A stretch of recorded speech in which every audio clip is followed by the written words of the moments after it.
Hey guys, in this video, I will show you how to connect the X Empire with Binance Wallet.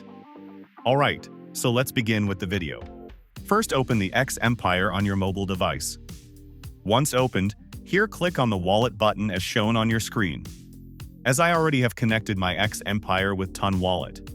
But now I will disconnect my wallet and then connect it to Binance. So you click on Wallet, now click on Connect to different wallet.